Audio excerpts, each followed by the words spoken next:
um, how to look at art.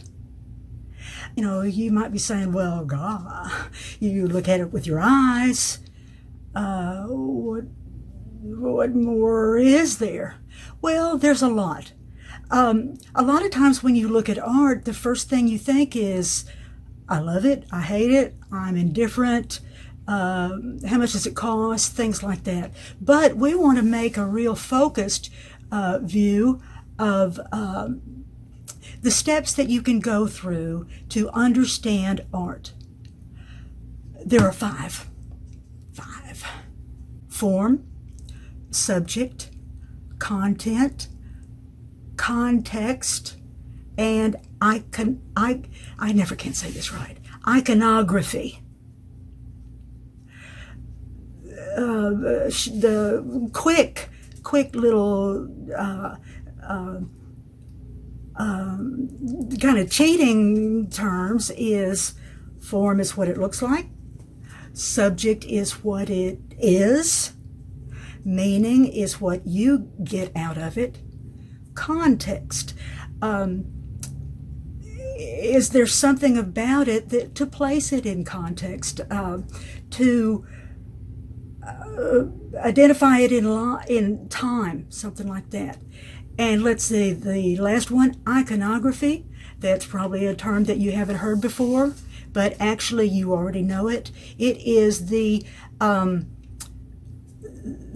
symbolism to communicate a very quick story that a lot of people will understand the symbols within it.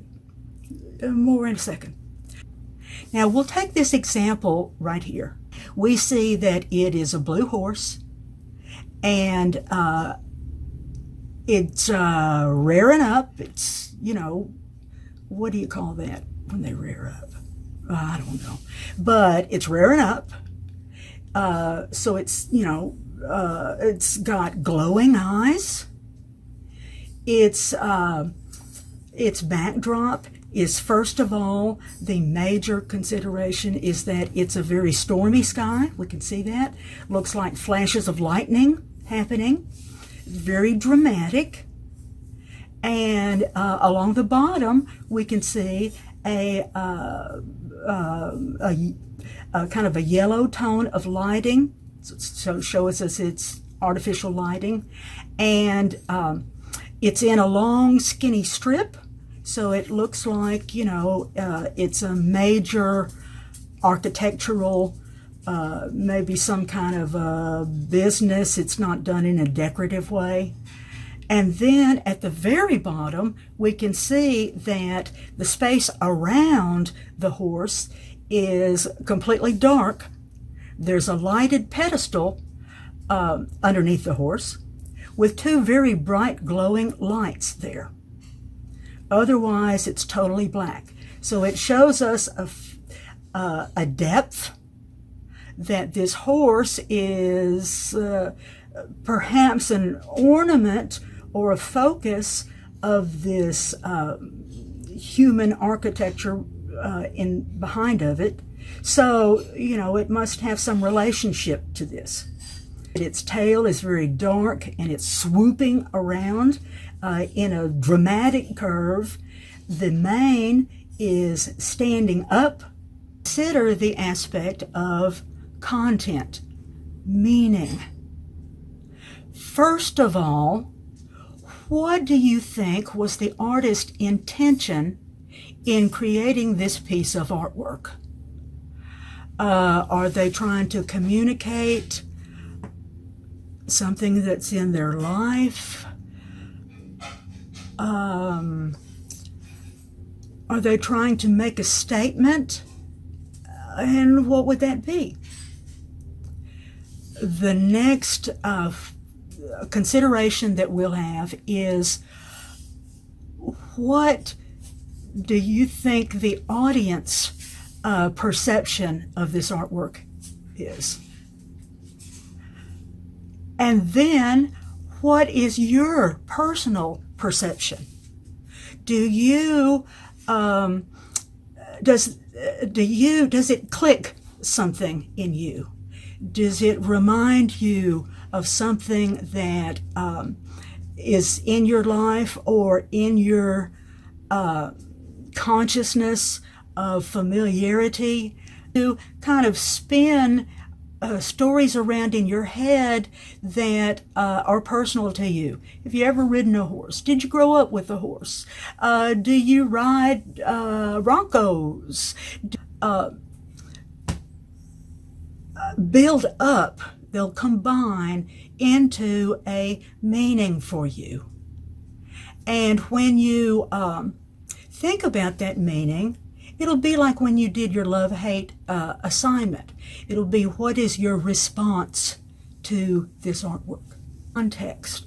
We've already spoken about the subject, putting this in a location.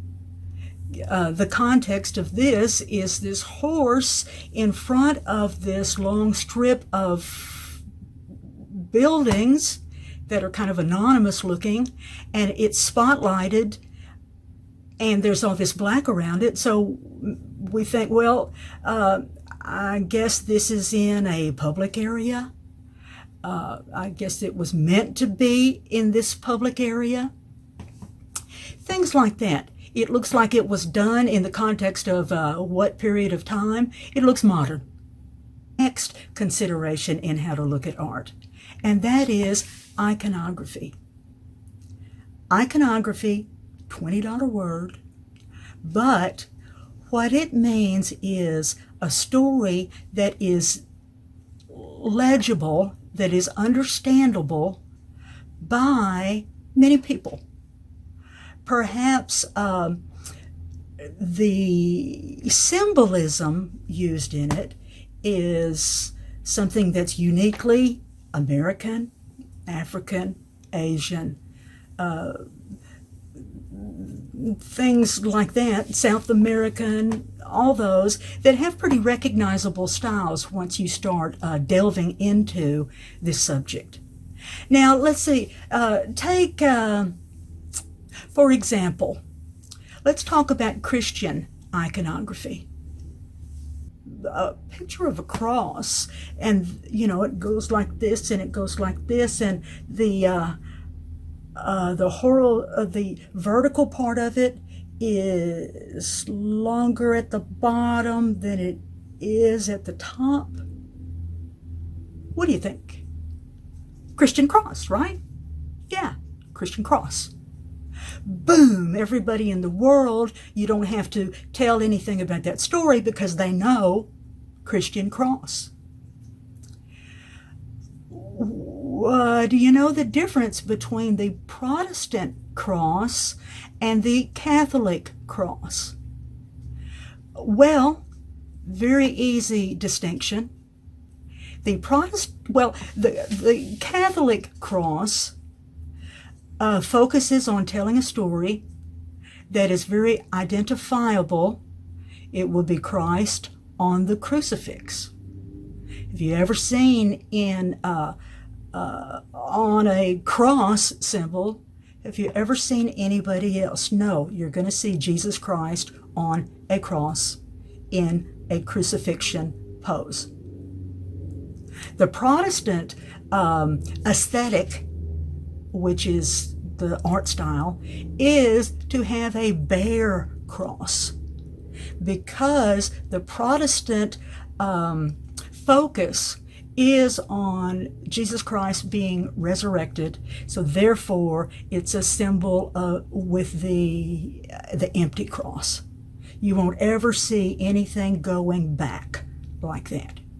Protestant versus Catholic. A lot, big time, on important personages in religious history. And those are saints. And we may know, I think probably most of us know St. Francis of Assisi. If you see a painting of him, boom, you're going to see a man standing there in a rough brown robe, but the big symbol, the shortcut sign, is that there are animals all around him, and they're very happy, they're very comfortable around him. And that was his big story. That's how you recognize him. George, well, how can you recognize him? He slayed a dragon. So you're going to see a man slaying a dragon. Boom, St. George. Means it's a language of symbols, understandable and instantly recognized to a group of people.